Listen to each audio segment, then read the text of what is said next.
దేవుడి నామకే మహిమ కలుగును గాక. ప్రభువైన యేసుక్రీస్తు నామములో నా శుభాభివందనాలండి.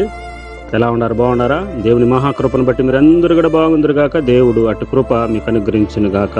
ఆమేన్. రాండి, ఉదయ కాలమున దేవుని యొక్క పరిశుద్ధ గ్రంథం ఒక్కసారి చదువుకొని ఆ వాక్యమిని బలపడి శక్తిని పొందుకుందాం. మనందరం కూడా ఎన్నో మాటలు చదువుకునే వాక్యమే, సుపరిచితమైన వాక్యమే. ఏబు గ్రంథము 7వ అధ్యాయము మొదట 1-2 వచనాలు మనం చదువుకున్నాము. భూమి మీద నరులు కాలము యుద్ధ కాలమే కదా, వారి దినములను కూలి వంటి దినములను వంటివే కావా. నీడ మిగులు నపేక్షించు దాసుని వల కూలిని నిమిత్తమును కనిపెట్టు కూలివాడిని వలె ఉన్నాయి. పరిశుద్ధ ప్రభా, ప్రేమ కలిగిన ఆయన, ఈ వాక్యం నీది ఇంటున్న బిడ్డలు నీవారు ఆయన మమ్మల్ని అందరినీ సరిచేసి పరిశుద్ధమైన నీ వాక్యంతో నింపమని, దయ చూపించమని, కనికరించమని ప్రార్థన చేస్తాం. వాక్యం అనే జీవాహారం మా అందరికి వడ్డించి మంచి మార్గంలోకి నడిపించి నీ కృపను అనుగ్రహించు. యేసు పరిశుద్ధ నామములో వేడుకుంటున్నాను తండ్రి, ఆమేన్. దేవుడి నామకే మహిమ కలుగును గాక. ప్రభు మనతో మాట్లాడుతున్న మాట ఆనాడు ఆ కాలంలో ఏబు చెప్తున్న మాట. అతడు చెప్తున్న వాడు ఎవరంటే ఆ దేశంలో ధనవంతుడు, మంచి ఆస్తిపరుడు, మంచి ఆ యొక్క ధనం కలిగిన వాడు. అతను చెబుతున్న మాట ఏంటంటే, మనుషులు ఎవరైనా సరే ఈ యొక్క భూమి మీద ఉన్నవాళ్ళు యుద్ధ కాలం అంట. ప్రతి దానితో మనం పోరాడాల్సిందే. ప్రతి ఒక్క సమస్య మీద మనం ఏం చేస్తామో పోరాడాల్సిందే. పోరాటం లేని మనిషి ఎవరు ఉండరు. మనం అనుకుంటాం డబ్బు ఉంటే మంచిదిగా బాగుంటుంది అని, లేదా ఒక పదవి ఉంటేనే మనం సుఖంగా బ్రతకొచ్చు, లేదా ఒక ఉద్యోగం ఉంటేనే మనం సుఖంగా బ్రతకొచ్చు, లేకుంటే ఏదో మనం ఆశించుకుంటాం ఈ భూమి మీద. ఏదో ఒకటి ఉంటేనే కదా మనం సుఖంగా మనం బ్రతకాలంటే అని ఈ లోకంలో అంటాం. అయితే ఏమున్నా ఏమి లేకపోయినా మనుషుల కాలం ఎలాగుందంటే యుద్ధ కాలం వలె ఉందంట. అంటే యుద్ధానికి పోయిన వాడు చూడండి ఎట్లా ఉంటుంది అతని. మరి ఎపిస్తులకు రాసిన పత్రికలో మనం కూడా మనకు చెప్తున్నదంటే, మనం కూడా ఈ లోక అధికారితో పోరాడుతున్నామంట, అంధకార శక్తులతో మనము పోరాడుతున్నామంట. దేవుని ప్రియులారా, దేవుణ్ణి పరిశుద్ధ వాక్యము మనకు బోధిస్తున్న మాట మనం వింటున్నది ఏంటంటే, మనం కూడా అనేకమైన యుద్ధాల్లో మనం ఉన్నాం.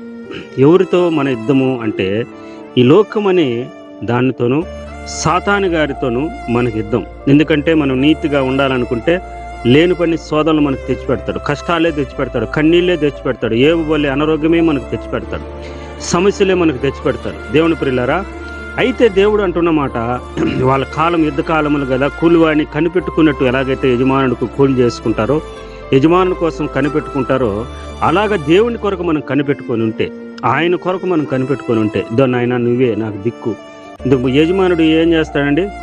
కూలివాడిని పని చేసుకున్నాక నా యజమానుడు కూలి ఇస్తాడని కనిపెట్టుకున్నట్టు మనం దేవుని తట్టు మనం కనిపెట్టుకుంటే, ఇప్పుడు నువ్వే జీతానికే ఉన్నావు అనుకోండి, జీతం కోసం కనిపెట్టుకొని ఉంటాం. ఉద్యోగం చేస్తే బిడ్డలు ఉద్యోగం చేసేటప్పుడు ఏం చేస్తాడు? యజమానుడి కోసం, ఆ జీతం కోసం, అది ఒక 1వ తేదీని కావచ్చు, 5వ తేదీని కావచ్చు, 10వ తేదీని కావచ్చు, 20వ తేదీని కావచ్చు, ఏదో ఒక తేదీన ఆ యొక్క జీతం కోసం ఏం చేస్తారో కనిపెట్టుకొని ఉంటారు. ఎప్పుడు వస్తుంది, ఎప్పుడు ఇస్తారు అని. దేవుని ప్రియులారా, అలాగ మనం కూడా దేవుని కొరకు కనిపెట్టుకొని ఉన్నారంట. ప్రభు రాకడెప్పుడో, నా దేవుడు ఎప్పుడు వస్తాడని మనం కూడా కనిపెట్టుకొని యుద్ధ కాలం వలె మనం ఉన్నాం.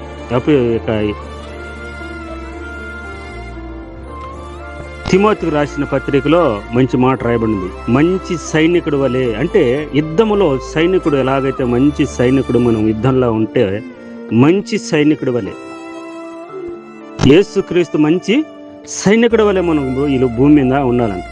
ఆ యుద్ధంలో ఎందుకు వాళ్ళు యుద్ధం చేస్తారంటే, నాకు జీతం ఇస్తున్న వాడికి మా దేశాన్ని నేను కాపాడుకోవాలి, నా ప్రజలు నేను కాపాడుకోవాలి, నాకు అధికారం ఇచ్చిన ఆయన నేను కాపాడుకోవాలి, ఆ రాజును నేను కాపాడుకోవాలని వాళ్ళు యుద్ధాలు చేస్తారు. కుటుంబం కోసం కాదు, వాళ్ళ దేశాల కోసం యుద్ధాలు చేసుకుంటారు.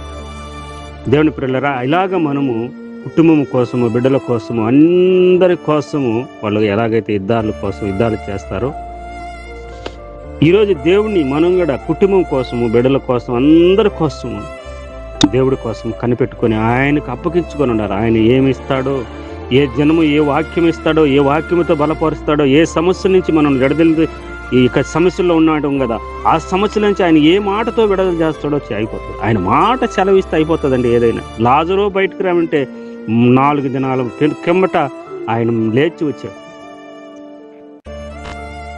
అయ్యా, నా పనివాడు, నా యొక్క దాసుడు ఫలాని అనారోగ్య సమస్యతో ఉన్నాడయ్యా, నీవు వచ్చి అతనిని స్వస్థపరచాలంటే నీ యొక్క ప్రాబ్లం సాల్వ్ అయింది, నీ దాసుడు బాగైపోయినాడు పో అన్నాడు.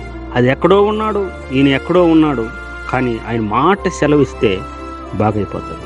అందుకని ఈ జీవితాన్ని, నా జీవితాన్ని ఆయన కోసం మనం కనిపెట్టుకుంటే మనం బాగుపడాలన్నా, దేవుని ఆశీర్వాదంగా ఉండాలన్నా ఎంతసేపు అండి మన జీవితం. ఆయన పట్టజాలని ఆశీర్వాదం మనకు కుమ్మరిస్తుంది, మట్టి పట్టుకున్న బంగారం అవుతుంది.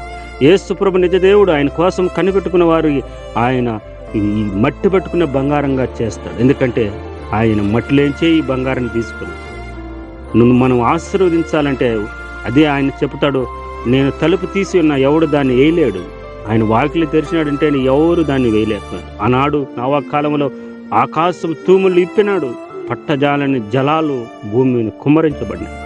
ఈరోజు అలాంటి దీవెనలు కూడా మనకు కుమ్మరించే దేవుడు ఆయన ఉన్నాడు. అయితే ఆయన కోసం మనం కనిపెట్టుకొని ఉండాలంట. ఆయన కోసం మనము ఆయన రాకడ కోసం కనిపెట్టుకోవాలి, ఆయన దీవెన కోసం కనిపెట్టుకోవాలి, ఆయన మనతో మాట్లాడే దానికోసమే కనిపెట్టుకొని ఉండాలి. దేవుని ప్రియులారా, ఎప్పుడు అలాగా ఉంటావో మనం అందరం కూడా ఆశీర్వదింపబడే బిడ్డలంగా ఉంటాం. రాండి ప్రార్థన చేసుకుందాం. పరిశుద్ధ తండ్రి, ప్రేమ కలిగిన ప్రభువా, నీకు వందనాలు, కృతజ్ఞతాస్తుతులు, స్తోత్రాలు చెల్లిస్తున్నాను నైనా. మా పాపములు క్షమించి మమ్మల్ని కనికరించి.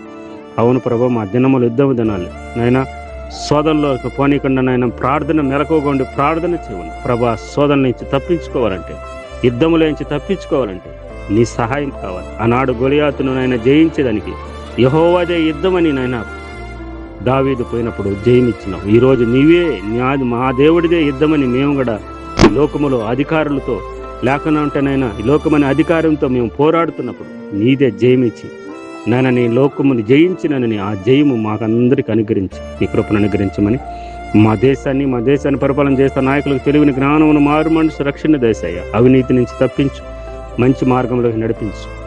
ఆయన ప్రపంచ దేశాన్ని రక్షించి, ఇశ్రాయేల్ దేశానికి రక్షణ దేశ, ఇస్లాముకు క్షేమభివృద్ధి దేశి, మా నీ ప్రజల మీదకి నీ ఆశీర్వాదం కనికరమును దిగువచ్చును గాక. ఈరోజు వివాహ దినాలు, పుట్టినరోజు పండుగలు జరుపుకునే బిడ్డను దీవించిన ఆయన ఆశీర్వదించి, గర్భఫలము లేక అమానాలు నిందలు పడుతున్న వారు మంచి గర్భఫలమును అనుగ్రహించి, ఎంతమంది ప్రార్థనలు ఏకీభవించారు ప్రతి బిడ్డను దీవించాయా.